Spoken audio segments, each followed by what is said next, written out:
There's a moment in the Avatar universe where time seems to freeze, where the winds whisper across the glowing leaves of Pandora, and something ancient stirs beneath its bioluminescent surface. That moment is returning, and it carries fire, this time.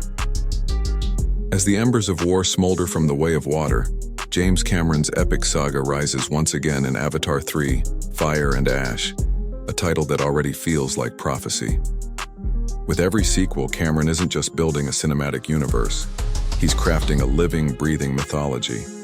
And now, the stakes are burning higher than ever. Scheduled to hit theaters worldwide in December 2025, Avatar 3 marks the third chapter in what is planned to be a 5-part science fiction epic. Once again helmed by visionary director James Cameron and produced by 20th Century Studios under the Disney banner, this installment promises to push the boundaries of visual storytelling. Returning to the forefront are Sam Worthington as Jake Sully, Zoe Saldana as Neytiri, Sigourney Weaver in her reincarnated role as Kiri, Stephen Lang as the formidable Colonel Quaritch, and Kate Winslet as the majestic Ronal. The runtime hasn't been officially confirmed yet, but if Cameron's past entries are any indication, we can expect another immersive 3-hour-plus odyssey. The plot is still wrapped in secrecy, but what we do know paints an exciting picture. Fire and Ash is expected to delve deeper into the ecological and spiritual lore of Pandora as new tribal clans come into play, particularly the so-called Ash People, a rumored fire-based Na'vi clan whose philosophy may challenge everything we've come to understand about the native culture. The seeds of war were sown in the Way of Water, but here, in the third film, the roots may finally take hold. The conflict between humans and the Na'vi escalates, but it's no longer just about colonization. It's about identity, betrayal, and what it means to belong to a world that's fighting to stay alive. Now let's talk about that teaser. Yes, the brief, blazing, breathtaking glimpse that sent the fanbase into overdrive. The trailer opens not with action, but with silence. We see a smoldering forest, ashes drifting through the air like lost memories. Then a sudden crack of fire, unnatural, furious, spreads across the landscape, illuminating a new kind of Na'vi.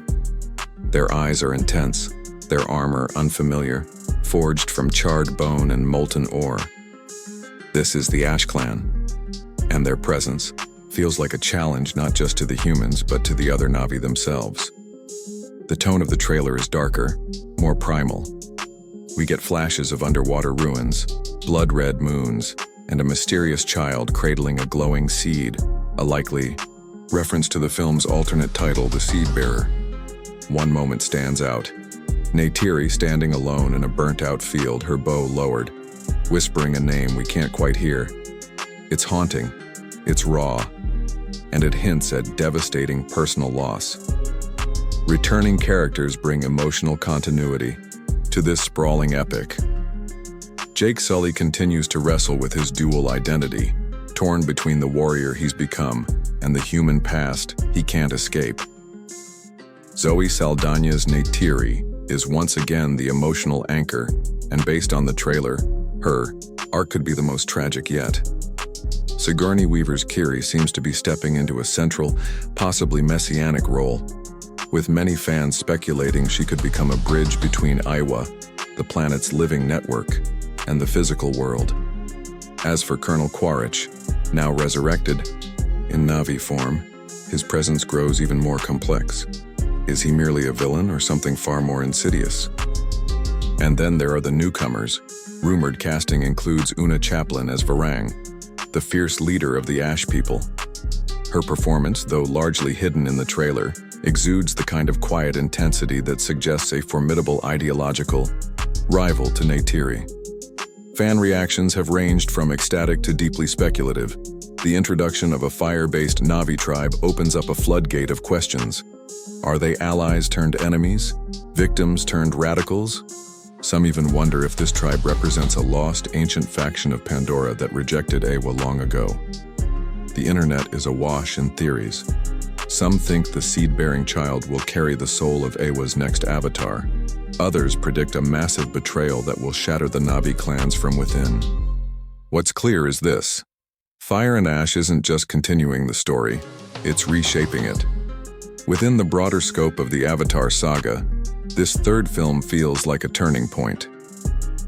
While The Way of Water expanded the physical world with oceanic tribes and new cultures, Fire and Ash seems poised to explore the ideological schisms within Pandora itself. It's not just a battle of species anymore, it's a battle of beliefs. And with Cameron once again employing cutting-edge performance capture and visual effects technology, the visual spectacle will undoubtedly be mind-blowing. The budget is rumored to exceed $250 million, and every frame looks like it. But Avatar has always been about more than just effects. It's about emotion, connection, and the awe of discovering something truly alien that still feels profoundly human. So, is the hype justified? Absolutely. If Cameron can deliver even half the emotional power and world-building brilliance of the last two films, we could be looking at another landmark in sci-fi cinema. Avatar 3, Fire and Ash is shaping up to be darker, deeper, and more morally complex than its predecessors. It's not just the next chapter. It might be the film that redefines the franchise entirely. Now I want to hear from you. What did you think of the teaser? Do you think the Ash people will be villains or something more complicated? What are your theories about the seed, the child, and what role Kiri might play in all this? Drop your thoughts in the comments below. I'll be reading and replying to the best ones. And don't forget to like this video, subscribe if you're new, and ring that notification bell so you don't miss any updates on Avatar 3 and beyond. Until next time, Oel Ngati Kameye.